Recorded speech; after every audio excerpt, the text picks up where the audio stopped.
Come on in, guys. What's going on? It is me, Devon Johnson. Welcome to the post-game report.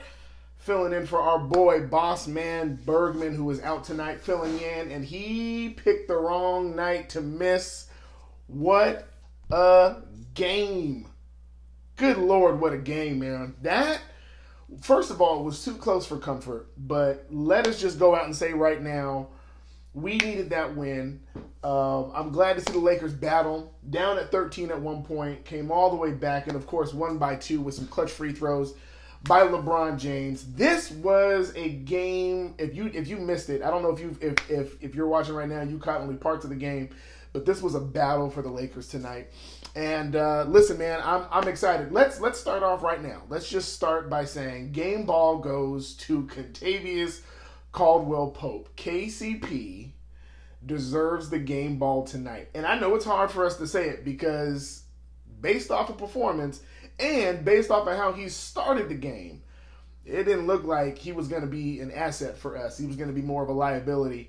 And for whatever reason, something clicked for him tonight. He turned it on for us, gave us 16 points.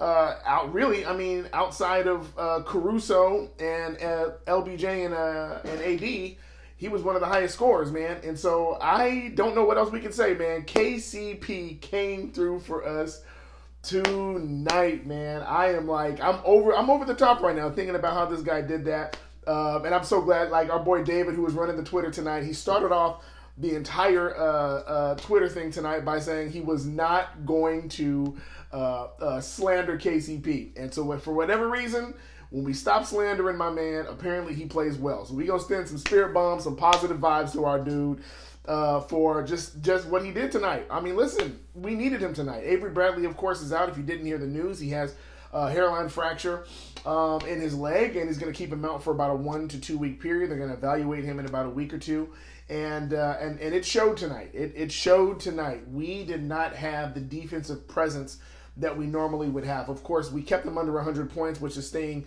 true to our trend. But the issue was that there were way too many threes.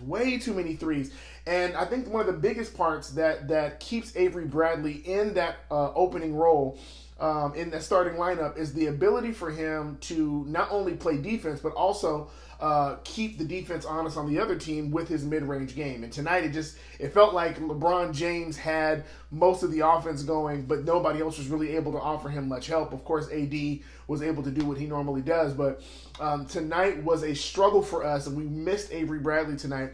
And you actually could see it in the very beginning there. KCP was having some issues, and so he got yanked fairly early. And immediately Alex Caruso came in. Of course, Alex Caruso contributed. But we're going to talk about that. We're going to talk about all the stuff that happened tonight. First thing I want to talk about is how the game started. And you can tell that Frank Vogel is experimenting right now because for whatever reason, the offense was running through JaVale in the first quarter. If you were watching in the beginning of the game, they were just literally throwing it down in the paint to JaVale and watching him do post-up moves for whatever reason. I'm not sure if it was to try to preserve AD or if it was to try to get JaVale going. But for most of us, if you've been watching the games and you know that JaVale's most effective rim running, or catching things off of the offensive glass and things like that. But him being a post-up player has never been his game. But tonight they decided that was going to be his game. And once they figured out that was not working, you saw Frank Vogel switch up the scheme. But it was very interesting to see them come out to try that. Traditionally, the Kings are not a paint presence team. They exist, as you saw tonight, really from the three-point line. And so, like, even tonight, they only had a few amount of points inside the paint, and we dominated the paint. But the weird thing that was happening was that they dominated us in the rebound area. Even with Dwight and JaVale and AD, they were getting more rebounds than us, really up until the end of that fourth quarter where we started to catch them off guard. But for the most part, it was just a very odd game and a very odd scheme. And you're probably going to see Vogel messing with the KCP, Rondo, Caruso starting lineup trio and trying to figure out who's going to fit best. I'll say this. When I was watching the game tonight, Rondo did not look good. And I know the last time we saw him, or his first game back, he looked tremendous. He looked great. He didn't really contribute as much as scoring, but he was a great floor general. Tonight, He was not that tonight. Looking at his right now, he was a -12 in his plus minus. He had 0 points. He was 0 of 2 from 3 and 0 of 3 from the field, and that's scary when you're playing 18 minutes. That's a significant amount of minutes to score nothing. And the defense was literally letting him live at the 3-point line, and he missed it. And one shot was just tremendously off. But for whatever reason, he doesn't seem to have stability, and he was consistently being beat on the pick and roll by the other team. And so they would pick and roll, they would switch on him, and then the guard would drive by, and Rondo just could not keep up, which would lead to the kick out to the 3-point line, and of course the Kings would score their 3. And so it's very troubling. It's very troubling because what you're trying to do is you're trying to find who's going to be consistent in the role. It actually would be better for Rondo to be consistently bad than for him to be off and on, because then you don't know where to play him and what he's going to give you on any particular night. It was really good to see Caruso. Even when Caruso missed his first few shots, LeBron still kicked it to him for that first 3. And once Caruso started getting going, he started to make some of the shots. Of course, he ended with 10 points. And in this game, it meant something. Okay, in this game, it meant something. That was almost a tenth of the points that we scored tonight. Of course, we were kept holding underneath 100 points as well. Another thing that was really weird was that the Kings have opened up a new scheme for teams to essentially utilize when they game plan against us. Is that they were doubling LeBron and doubling AD, but they weren't doing what normal teams would do. Normal teams in the double team, they would wait to see what AD or LeBron would do when they put the ball on the floor. Tonight, as soon as the ball got to their hands, they were rushing them, and they were leaving shooters open, and apparently they've been they knew that we just weren't going to hit shots tonight, and so they were just wide open shots that we were missing off of those double teams. And then in the second half, for whatever reason, Luke Walton switched them over to a zone defense. And as you've seen in previous games, us against the zone, they don't stand a chance. We zone busted as soon as we came out, and the rest was history. But it just seems like there's a lot. It almost seems like in this stretch with sub-500 teams, it almost feels like that Vogel's going to be doing a lot of experimentation on the defensive and offensive end, trying to find out what works and what doesn't work. And tonight, I think it almost cost us the game, if I'm being honest. That start to the game was very, very odd.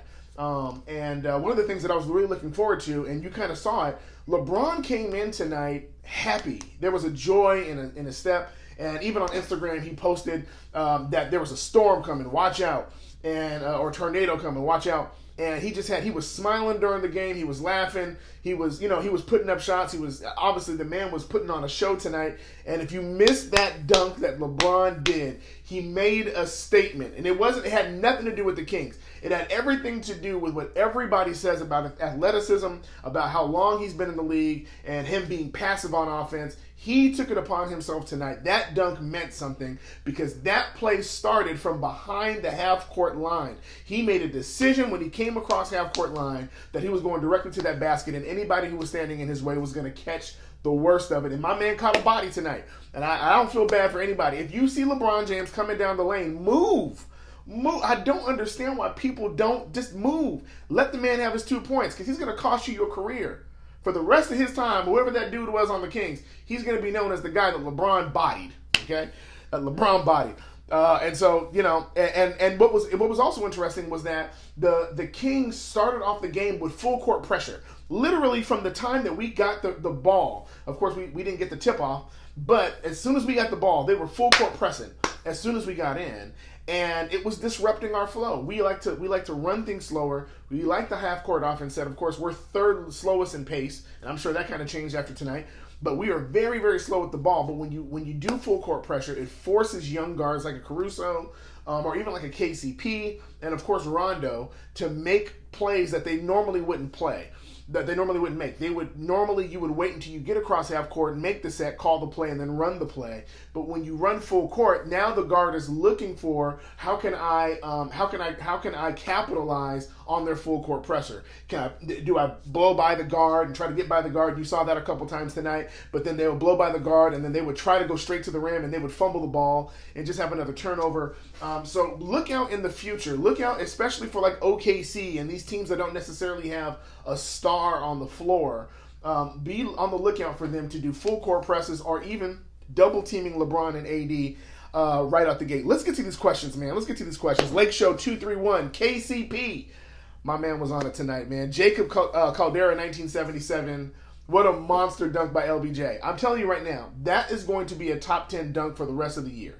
Because if you noticed, he literally had to go over my man to dunk that ball, and he did it with ease. And when you watch the replay, LeBron's chin was above the rim. That dunk was tremendous, man. Lake Show 231, washed king. I'm telling you, man. I'm telling you. I don't know if it was all the injury last year. I don't know if it was Luke Walton's system. I don't know if it was playing with young guys. But that LeBron that we had last year was not a good representation. In fact, I think some of us, while he had great averages, and of course the groin injury kind of stopped him, but we were fourth in the West and all that, we still never felt like we were getting the LeBron that we had been seeing for all those years. But this year, we are getting everything that we expected, if not more. And I'm excited, man. If nothing else, I'm excited. Of course, our record goes up. Now we're 10-2, double-digit wins. You know how hard it was for the last 6 years for us to get the double-digit wins, but tonight we're officially at double digits. That's right, Jacob Caldera, 1977. Lakers are rolling. Lake Show 231, KC3. Somebody said something crazy. Alpha Male 213, KCP greater than Bron. I'm not really sure what game you watched or what basketball game you've watched, but that is certainly not true. KCP looked pretty above average tonight, and Donovan Bryant 8. This is all we're asking of KCP. I think that's I'm not sure if he knows that, but we're not asking him to be a 20-point scorer a night. We're not. That's really Kuzma's job. What we're looking for from him is to just do what's necessary on the defensive end and to hit wide open shots. Okay, that's really it. Just keep the defense honest. Okay, but all this like crazy driving to the paint, missing airballing layups, fumbling and turning. We don't need none of that. Just hit the shots when you're called upon and go back and play defense. And we will celebrate you like we've celebrated all the people who did that. Trevor Ariza played defense, hit threes. He's in our eyes. He will forever be a Laker that helped us get to a championship. Okay, we're not asking him to do anything above that. Game ball to KCP. That's right. KCP. Let me get back up here. KCP rolling. Greg taking the day off. Now are we talking about a Greg curse? Is it possible KCP plays bad because Greg is a part of the postgame? No, that's not it. But it just, once again, I'm fully expecting KCP to go right back down to earth in the next game. Not because I don't like him. I just, the trend of his time and his tenure with the Lakers has been one that has lacked consistency, to say the least. KCP saved us. I apologize. Tadashi Frank, I am with you, my man. I can't lie. When I saw him start that game off, making the decisions he was making, it made me go, maybe it's time to trade my man. And to be honest, it still made me time to trade him. If you haven't been watching Zach Norvell or Talon Horton down in the G League, I'm excited about what's coming up. I'm excited about the fresh legs we got coming up. But KCP did his job tonight. Finally, Bogdanovich, man. Bogdanovich has some of his greatest games against us, and I don't know why in the world that is, but for whatever reason, this, like, as you guys remember before, he hit a game-winning shot against us almost in the exact same predicament where they were down by 2 and he hit a 3 and they won the game. So I don't know. He was balling out tonight. I think tonight he had, and he came off the bench, which was really strange. He had 18 points, which is strange because KCP had 16 points. But it looked like Bogdanovich was balling far greater than KCP. But the key is that KCP hit the shots when it mattered. And of course, the Kings don't have LeBron James. And that's the bottom line on that. Warriors going 9-73. Book it. I don't know about that. I actually was watching that game while I was watching this one. I'm not even sure. Oh, they lost. Yeah. Warriors will be Warriors. There will be no KCP slander today. 0 problems. You're correct. 0 slander today. He has earned a vacation from our negativity. He wins that tonight. I'll give it to him. I will give it to him tonight. And you know what? If he plays well next game, he might make me a believer. He just might make me a believer. Did Kuz take a single shot in the fourth? Kuz was actually really active in the first half. Second half he was all right. But that first half he finished with 13 points. And he was 3 of 7 from 3-point line. He played 26 minutes. I think majority of his damage was really done in that in the first quarter, going into second quarter. He had like 13 points by the second quarter. And so he was doing most of his point scoring. Oh, actually, all of his point scoring. Now I'm looking at it. Yeah, so he really didn't do much in the second half. But the truth is, if we're being honest, LeBron and AD made the plays that mattered. The real offensive plays. I think it was very telling when they came out of halftime that those two guys made a decision that we're going to enforce our will. And as you saw as we ended the game, AD blocks the shot. And what I don't want you to pay attention to when you go back and watch the replays or watch the highlights, it's not the block that matters. What matters is how did he respond after the block. He did not smile. And I think he did not smile because he knew that while, him and LeBron put up 27, or he put up 17, LeBron put up 29, it should have never been that close. With a team that doesn't have De'Aaron Fox, does not have a Marvin back, like it should have never been that close. At home, it should have never been that close. And so I think he was more frustrated with the way the game was going. He had 0 offensive rebounds, which is crazy. He did have 5 rebounds and he only had 2 assists and a steal, but he had 4 blocks tonight. And so he turned that on at the end of the game. So I'm really, really proud of that. But Kuz did what he was supposed to do in the first half, and it just wasn't necessary in the second. Hot mess. Tadashi Frank, Lakers really don't get any off nights. Like, give us a break. You're 2-7. No, once again, I've said it before. I said it the last 2 times I've done post games. Get it out of your mind. There is, and this is really for the Lakers, really. But there are no off games.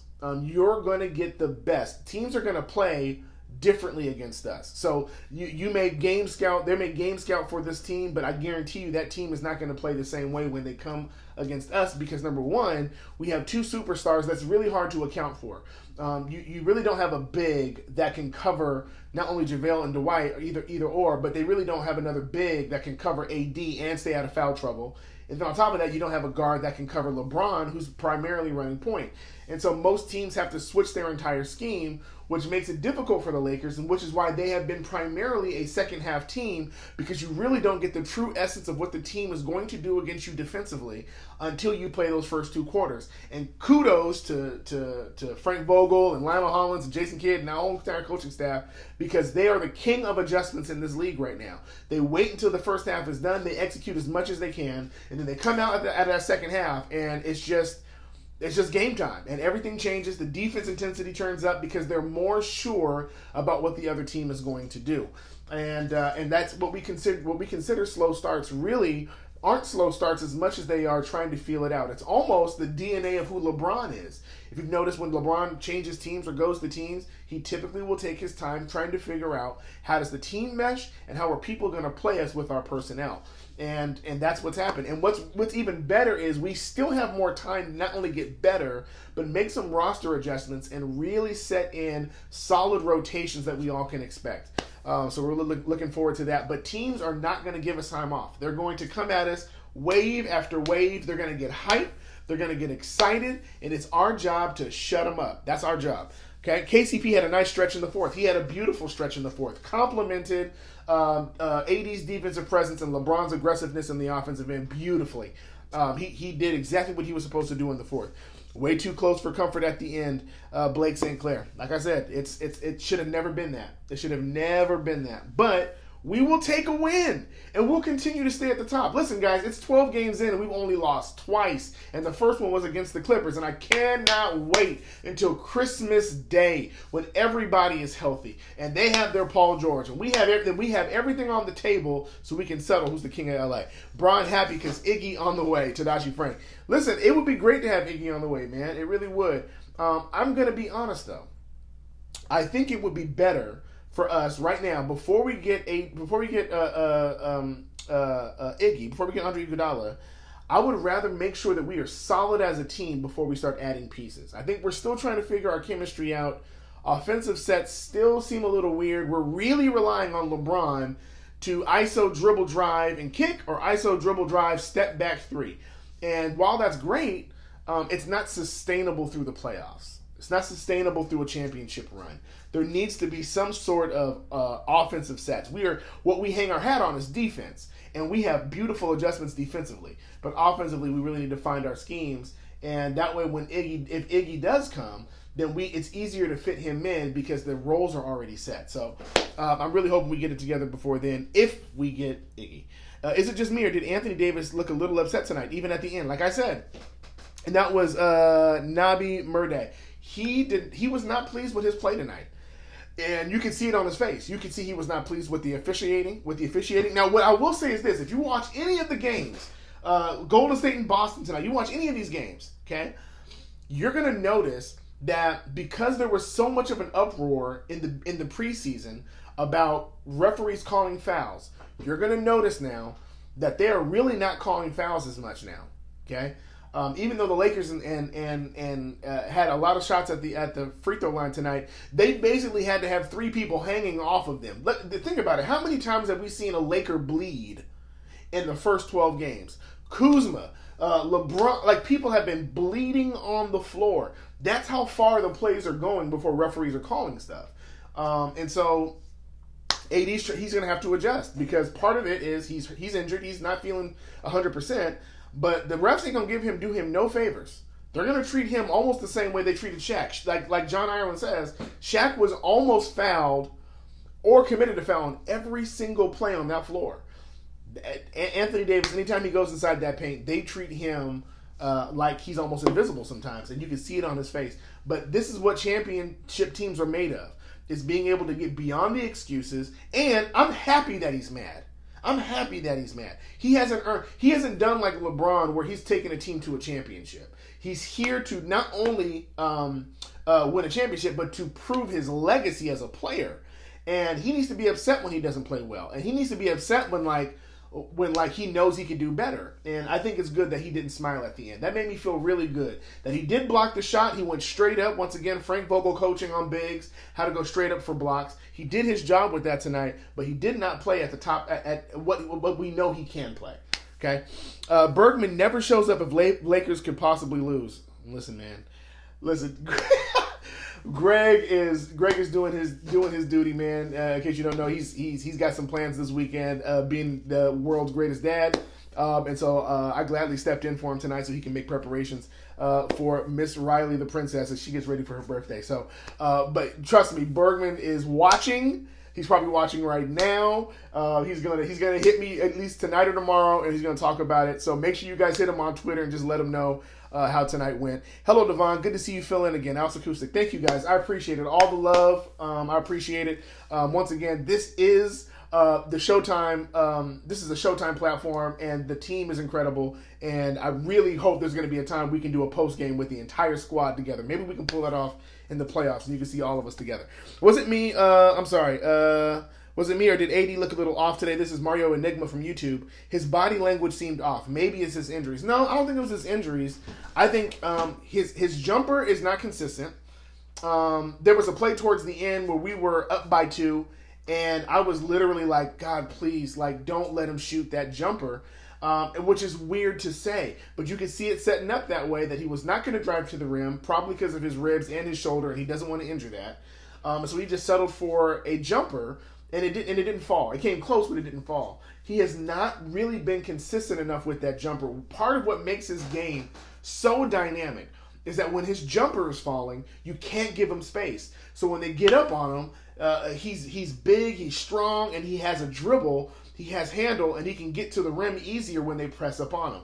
But because they're giving him space and he's missing those jumpers, he really, really needs to find himself with those jumpers if we're going to be successful long term. Make open shots, cut to the basket, play defense. That is all KCP needs. That's George Santiago. KCP's job. And to be honest, let's be honest, guys. Anybody on the bench, Quinn Cook, Troy Daniels, Alex Caruso, KCP, Kuzma, it's all the same. Know when to make your cuts towards the basket. Know when to sit on the three-point line while LeBron or AD work in the middle, and play defense on your man and make sure you make the appropriate switch. Caruso got caught way too many times tonight on the big on the inside. And they have to be cognizant of that because teams are looking for that, especially when you take one of our bigs off the floor and just leave AD at the 5. When we don't have a JaVale and an AD, what it does is it makes the switches much easier for the other team. Part of what's difficult for teams now is that no matter how many times they switch on pick and rolls, there's going to be a big somewhere in that paint. And so it makes it difficult. But like tonight, he just was not making his adjustments. And he wasn't chasing around on the pick and rolls. He was settling for the switch when he should be calling and knowing and being cognizant of where the bigs are at on the floor. But listen, if they all do that, we're going to be good. Lakers. This is KD, the Kid 5. Lakers' liability is getting relaxed the last 2 minutes. I even want to use this word, arrogant. There was a slight, and I know this is going to sound really crazy, but there was a slight arrogance. We're starting now because we've played so many games up to the wire, and because we played them so close, that we're almost starting to expect that we're going to win. And that's not safe. Because while we are also getting cohesive and getting better, other teams are too. And they're getting more and more film to scout on us. And it's going to be harder in the last 2 minutes. So we have to almost pretend as though those last 2 minutes we're playing in the finals. And we're thinking like we're practicing in our brain what the difficulty level is going to be like, regardless of what the team is. And I guarantee you, they are treating us like we're their finals. We need to do the same even against lesser talent. George Santiago, if he locks up Trae Young next game, KCB will be celebrated. Yeah, I'm going to be honest, guys. I don't think Trae Young going to get locked up. I don't care who we put on him. The only person I would think could possibly do it would be Avery Bradley, who's not going to be there, of course. I think Trae Young is going to have a tremendous game, but I don't think it's going to be enough. I think the next game against the Hawks, they just don't have the size to handle this. They have great offensive scoring, especially with Trae Young running the point, but they just don't have enough to handle our bigs. And I know it sounds so the antithesis of the last 6 years because of the Warriors, but you're going to see us dominate the paint. And I don't know if Trae Young can override AD in the paint, Dwight on the paint, JaVale in the paint, LeBron driving to the paint. I just don't see it. And then, of course, if Kuz or Danny Green or any of those guys hit their shots, it's going to be crazy. And what's really strange is Danny Green has had a couple of games now in a row where he just hasn't looked like Danny. He's committed silly fouls. And like tonight, he only scored 6 points. But what was troubling was he was 1 of 6 from 3. Mind you, he has dead shot, literally tattooed on his arm with a bullseye on his elbow.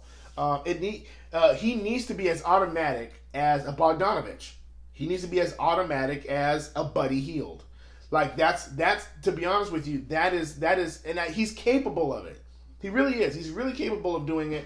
But we need him to do that consistently, because if we don't have a 3-point threat, and right now, guys, if you look at this statistically, we are horrific from the 3-point line right now. Like we are not good from the 3-point line. And while we're great defensively and we rank very high in those areas, we don't do well. We're not even in the top 10 for rebounds, for goodness sake. There's some things that we're going to have to adjust. Rotation is bad on pick and roll still. Katie the Kid.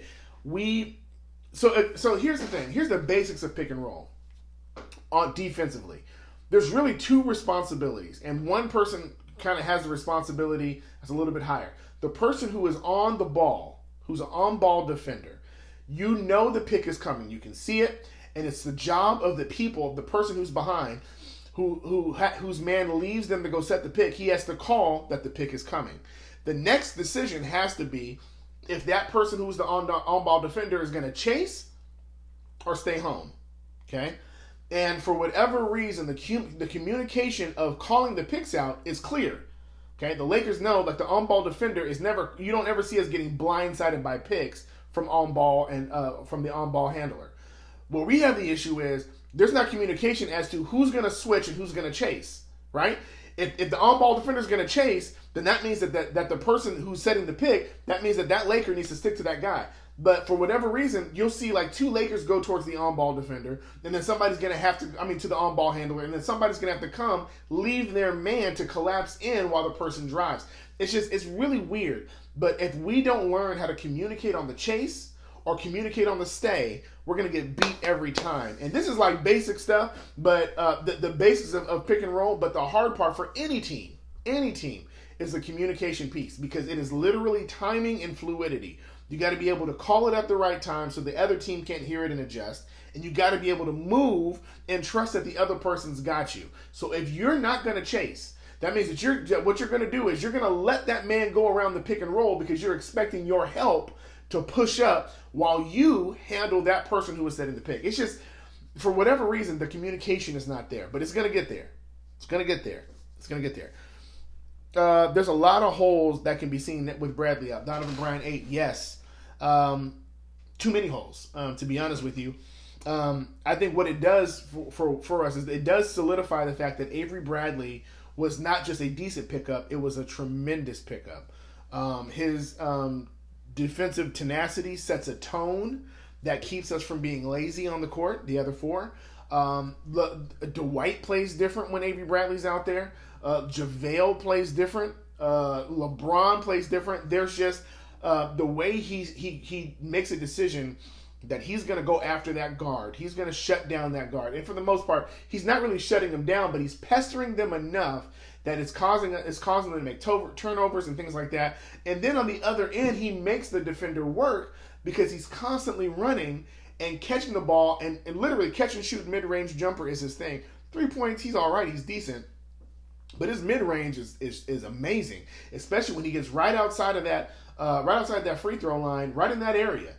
He's good. And so not having that tonight, as you saw, Caruso, while he's great, 3 points weren't as great, but there really isn't a person who is a solidified mid-range shooter outside of Bradley right now. And we need that. We desperately need that. The complement to that would have been AD. That would have been perfect to have an AD and a Bradley who keeps people honest in the mid-range for the starting lineup, but AD's not hitting mid-range right now, and Bradley is out. So either we're shooting threes and missing. I think tonight we shot a gang of threes tonight.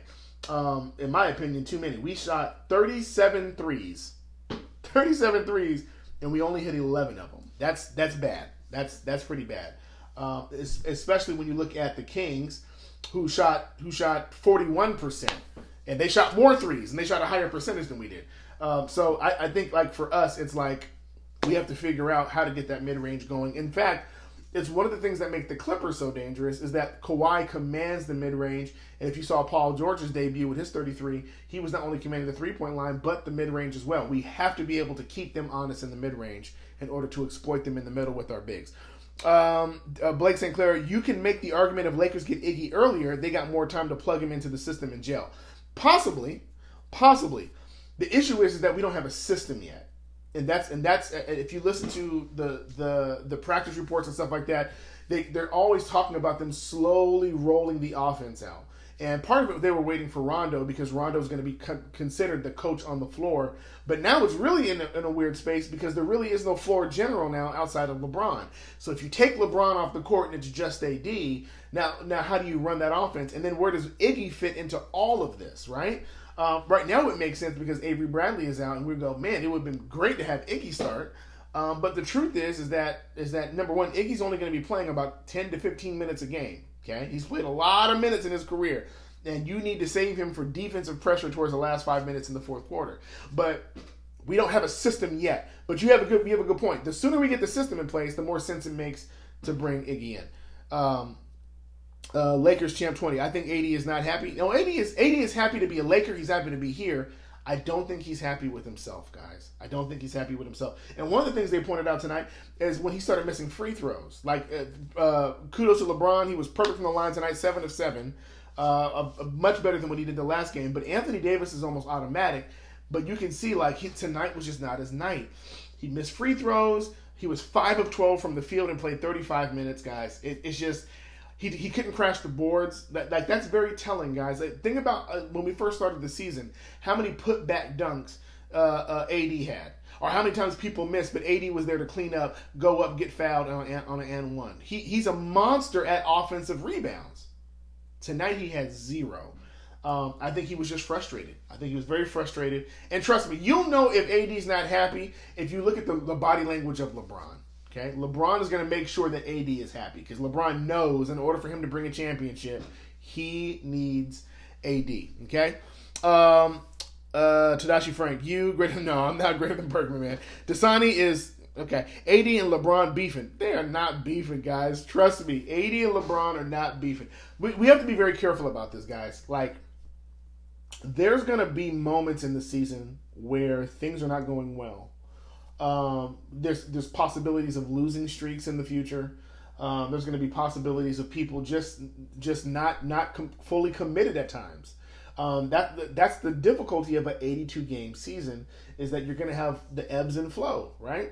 What you have to know is that these guys are communicating with each other so much off the court, that it keeps them unified on the court. If you notice tonight, when LeBron James made that dunk, there was not a Laker on that bench, including Boogie. Boogie couldn't stand up, of course, because he's trying to preserve that. But there was not a Laker who did not celebrate for him.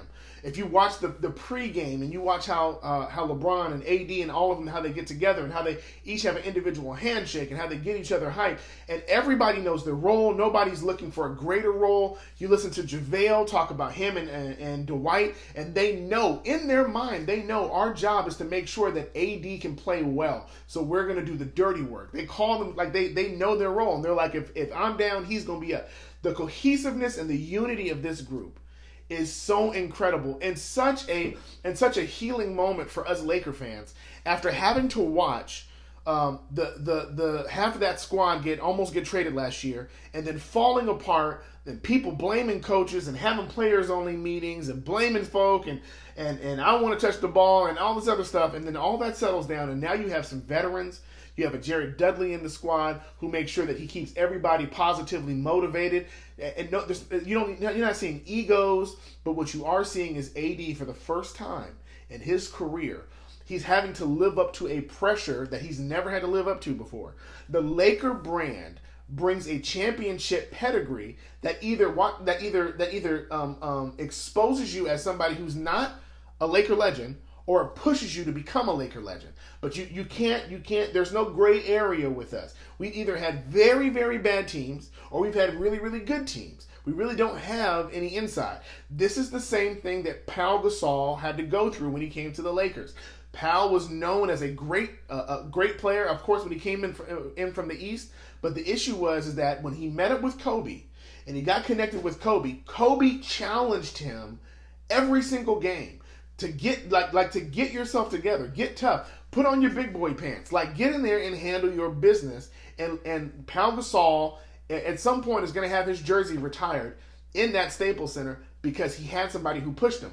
AD's responsibility is to accept the challenge and live up to it. What you're watching is a young man in his prime making his decisions and being frustrated that he's not living up to the moment.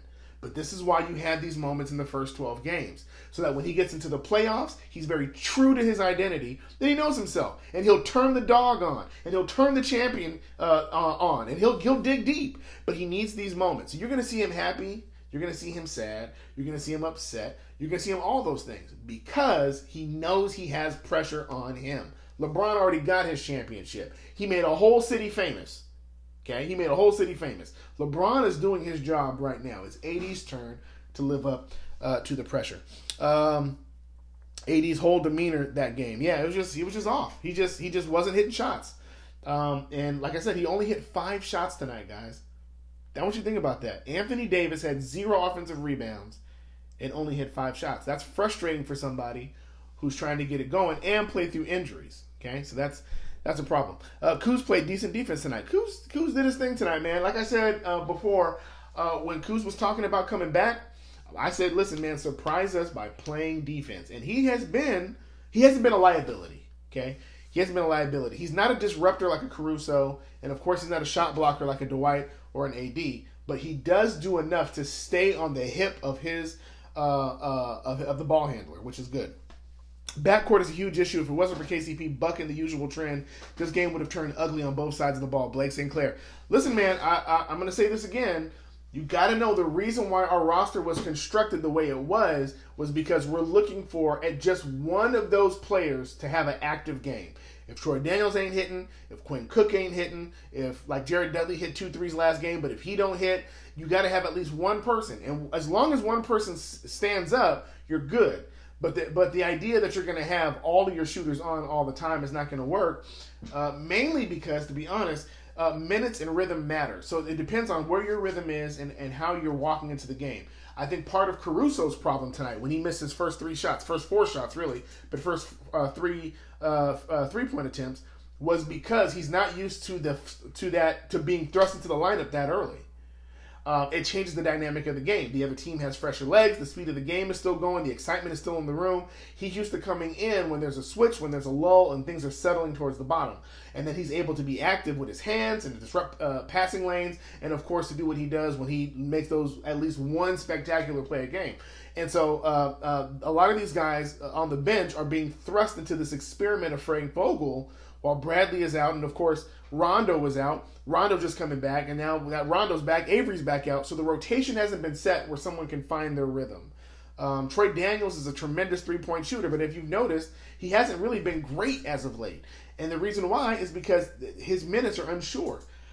He didn't even play tonight. Troy Daniels did not even play tonight. And a night that we shot 37 threes, Troy Daniels did not shoot a three tonight. Rondo shot 2 more threes than Troy Daniels did. It's an experimentation. There's got to be a rhythm and a flow. And think about it. Bogdanovich comes off the bench, but the reason why he's able to shoot so well is because he knows his role and he knows exactly what his minutes are going to look like. He knows he's not going to start, but he knows he's going to be in at the end of games. So it helps your dynamic and your mentality, you know.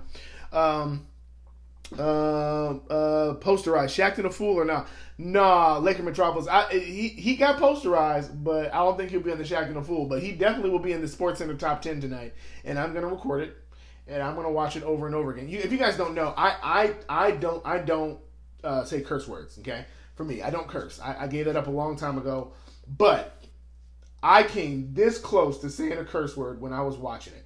Listen, I'm out here in Texas, so I'm not able to watch it on TV. I have to watch it on my phone to watch it through Spectrum Sports. But I literally was holding my phone and I saw LBJ going towards the rim, and when he dunked it, I threw my phone and I almost yelled out a curse word. That dunk was insane. Donovan Brown, what up, Greg? Greg is in here? Wherever Greg is at. What up, man?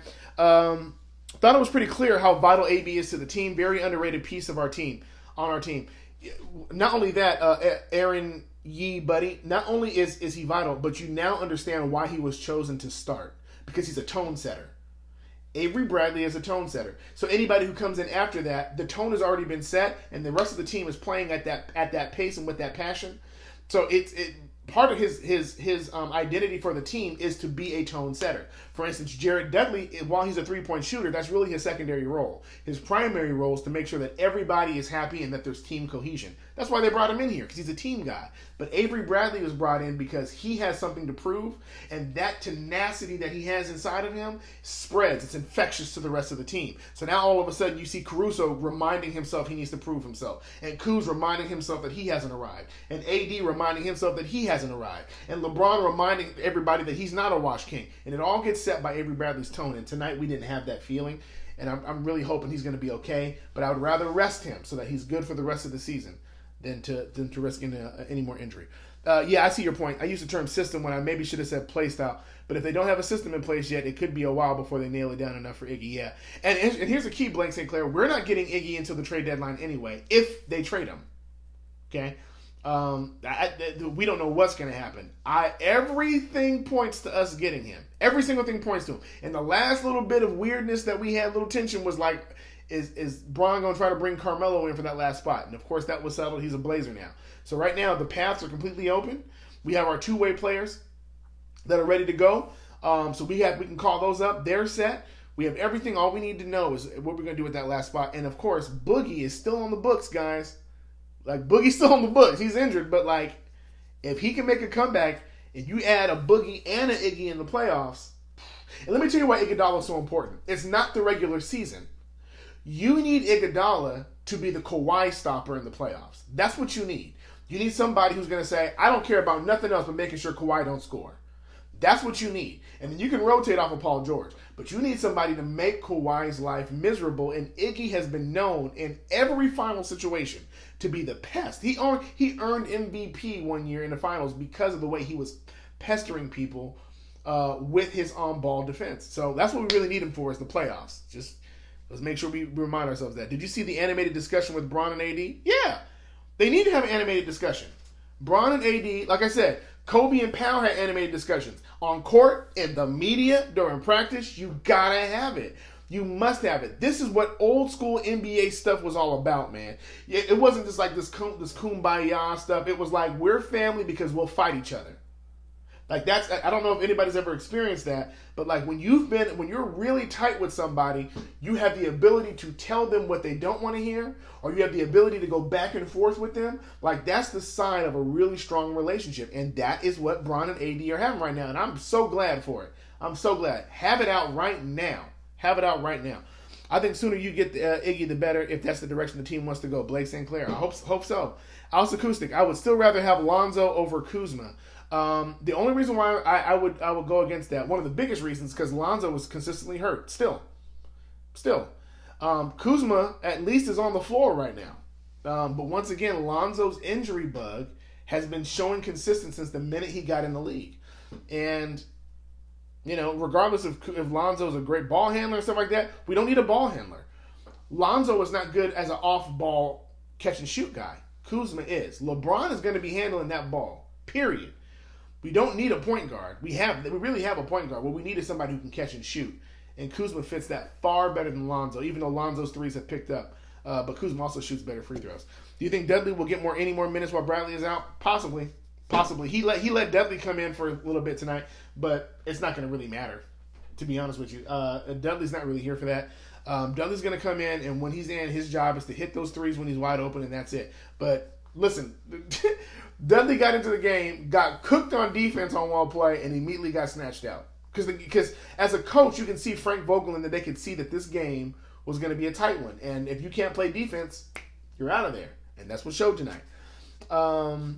Last few questions here, guys, before I get off. Just having him on the roster is a bonus flexibility-wise for playing and load managing floor general in LeBron's absence if he does take games off. Blake St. Clair. Do you think, and this is also acoustic, do you think AD's shoulder gets stiffer after missing a game? I don't think so. I think we have a really good injury staff. I think what they're doing, what the Lakers are doing, if I'm being completely honest, I think they see the potential of what this team has. I think they know it, and I think they're playing everything with caution. And what it does is it gives Frank Vogel the ability to see what he really has in his bench and what does he have in his role players. He can figure that stuff out early so that by the All-Star break, everything is already settled. So, you know, I think for AD right now, I think AD and Avery Bradley and even KCP tweaked his ankle again tonight, if you guys noticed. He still played through it, but I think like you're going to see some of these guys sit for a minute, and they're going to need to sit. And I think the training staff is just being cautious. I don't think the injuries are too bad, but they're being cautious. Even with like Rondo, like the reason why Rondo sat out so long wasn't because he couldn't play, is because they wanted to make sure he didn't rupture his Achilles because of the way the calf injury was feeling and how he was getting sore in weird places. So, what's up with all this ISO play in the fourth? That is MK285. What's up with all this ISO play in the fourth? It is very unfortunate because we get away from our bread and butter. If we go back to the Golden State game, and part of it is because we had such a huge lead, but the reason why the bench played so well and LeBron could sit for so long was because the ball was constantly moving. Unfortunately, when you are a star in Los Angeles, there's a phrase that says nobody wants to follow Sinatra. LeBron is following Kobe. Okay, and there is a subliminal pressure, in my opinion, to become the fourth quarter, the fourth quarter guru, to become Mr. Fourth Quarter, to become like this. I'm using the word hero ball, but really to become the aggressor. And so LeBron works best when people get out the way, and he drives to the back, and he can either kick it or he could, of course, score. And it's unfortunate because the offense doesn't work well that way. We were lucky tonight because he hit some threes. He obviously got to the paint a few times and was able to do a turnaround jumper on one of these baseline jumpers he hit, and he had some moments. But there's a subliminal pressure, I believe, to be like Kobe in the fourth. And y'all remember Kobe in his later years. I love me some Mamba, but my bro wasn't automatic in the fourth like he was in his prime. So I'm really hoping that LeBron gets away from that and we can start activating AD as more of a presence in that and really starting to move the ball and stick to the pick and roll and go for that stuff. So Lakers can have one playmaking guard, Rondo. He is a playmaking guard, but sometimes he makes the wrong play, and that's the scary part about Rondo. You saw the shot he took and almost took the entire backboard off because he just decided, I'm just gonna shoot it up. I'm less worried about the backcourt shooting than I am general playmaking and defense. Yeah. Alpha Acoustic, I'm so happy we didn't go with Carmelo. The jury's still out. He may end up getting over to Portland and cooking. Who knows? Blank Sinclair, that's cool and all, but Kawhi has dominated Iggy in most playoff games they faced each other. Yes, Iggy has been dominated, yes, and I'm gonna explain why that's such a huge issue.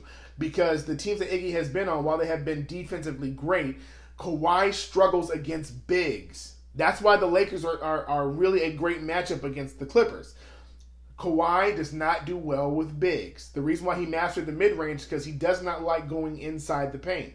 The closer he gets to the basket, the less likely he is to make it. He's actually greater from the mid-range point. And so when Iggy was playing, their big was Draymond when they were running. You see what I'm saying? Like when they were running, like you maybe had a Kevon Looney, or you had like an Andrew Bogut who was not great defensively when it came down to like chasing. So in this team, in this system, Iggy would be able to press hard knowing that he has help behind him. And that's what you want. You want to be able to pester him enough that he comes up once again and he either meets AD, JaVale, or Dwight. And of course, there's whoever's not pressing up is going to be back at the rim. So that's what makes us tough, guys. That's why teams ain't getting 100 points on us. Because they keep trying to go to the rim and they keep getting met like your boy did tonight. Your boy Harrison Barnes thought he had a clear path to the basket. And Anthony Davis came weak side, went straight up and blocked him. That's the kind of stuff that Kawhi and them are going to be running into. And having Iguodala on the perimeter is going to be great. Alcicusa Alonso is a good perimeter defender. That's great. That's fantastic. But we're looking for a third scorer. We're looking for Avery Bradley to be the defense, and we're looking for a third scorer to complement. And like Kuzma did in that end of the first into the second, scoring 13 points, I think that's exactly what we need, which we don't necessarily say we can trust with whoever left with the Josh Hart or Alonzo. Here we go. Last few ones. Mario Enigma, we're 10-2 with our team, barely even scratching the surface. I heard a ESPN commentator today say on the radio that we're not even good yet. And that's the key that we have to remind ourselves. Like, as great as we have our record shows and how great we've been playing defense, we're really technically not good yet, shooting-wise. And we have a lot of time to figure that out. And the more we figure that out, in combination with our defense, I think it's going to be unmistakable who the greatest team is in the NBA. What do the Lakers have to lose to add Jamal Crawford? They have everything to lose on their defensive end. Frank Vogel is a defense-first-minded coach. Jamal Crawford is not a defender. He is a bucket getter. Jay Crossover is a bucket getter. And there's a reason. Listen, there's a reason why there's plenty of teams who have not picked him up. I still think he has some gas in the tank, but I think he'll be better served on a team that can afford to lose defense when that person's on the floor. Right now, as you can see, we can't afford to lose defense when people are on the floor. It costs us. It costs us dearly. Because no matter how many times we score, if they just come back and answer what we just did, it doesn't make a hill of beans. Laker Metropolis defense. There it is. Yeah, Donovan Brown. We lose defense. Any scoring guard we can add. Listen, guys, it's the issue is not getting more scoring guards. The issue is just getting people solidified with the offense. And like I said, part of the issue that Frank Vogel has had is that the guards that he's trusting in, the Carusos, the Rondos, the Avery Bradleys, who all have the ability to score. Don't forget, Rondo can get to the paint. Who all have the ability to do something offensively. The issue is that there haven't been a set time where they've all been healthy. Still, to this point, we haven't had them all healthy, and so we need to really figure that part out first before we add any more guards.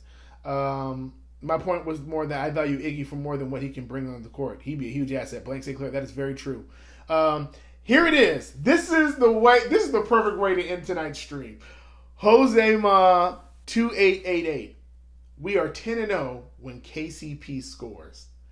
That's a mic drop. That's a mic drop. we are, as much as we talk about that man, when he scores, we have not lost a game. That's strange. That's strange to me. That's a weird statistic, but yeah, that's the honest to God truth, man. Listen, we are 10-2. We have a game coming up against the Hawks, and of course, we're going to play the OKC a couple times, and of course, we're on the road. But I really feel like the Lakers have an opportunity in these next few games, not just to win, but to be able to win while we figure stuff out. I think you're going to see some close games. I think you're going to see a close game with the Hawks. Preferably not, but it would not shock me if we come down to the last 2 minutes and it's a 3-point game or 2-point game. Our job, I think the job of the team right now is to figure out who they are with these experiments, and as we figure that stuff out, if we win, we win. If we don't, let's at least keep it close and figure out and get some game film and figure out what's really going to work. We're still in experimentation mode. And I think the closer we get to the trade deadline, the more you're going to see Frank Vogel begin to settle in on what exactly he wants to do with this rotation. I think he's still trying to figure out, I think there's a trade coming. That's not inside information. I don't know anything about that, but I would have it. But I do feel like there's a trade coming, and I feel like right now he's getting good data on who's going to fit going forward, who's going to defend, who's going to have the energy to finish, who's going to be able to complete shots when LeBron kicks out, who complements AD, who's able to, all of that stuff. I think he's factoring all that stuff in, and I think the more that we go along, the more you're going to see the leads extend on and on and on and on. We'll have much further gaps between us and the opposition in the fourth quarter. But right now it's going to be close because we don't know exactly who we are just yet. We know we have defense, but we don't know who we are as champions yet and what we're going to hang our hats on. So once again, it's the same thing that we had to figure out when Powell and Kobe got together. But once they figured it out, it was game over. And this is very reminiscent of that team. That you have a big that comes over who couldn't really make it into the playoffs, but you have somebody who teams up with a superstar, another superstar, and they take this team to new heights. I expect this team to be that, and I'm also making a bold prediction right now. I believe that Zach Norvell is going to be called up. He's already been called up, but he's going to end up playing one of these games on the road, and I believe he's going to have a 20-point-plus game, and is going to change the trend, and I think the veterans are going to become much more cognizant that their job is not secure, because in that G League are two people who are hungry to get on the floor with the champ and get on with the king and get on with AD. So that's my thing. Killing it, Devon. Appreciate it, man. Salute. Alsakusa, thanks for filling in, Devon. Great job. Appreciate y'all. Love y'all, man. Y'all get some rest. It's Friday night. It's at 1 o'clock in the morning where I'm at right now. So I'm going to close it down right now. I appreciate y'all for tuning in and be ready for the next Laker post game. Of course, let's root it up. 10-2. Celebrate. Turn up. Love y'all.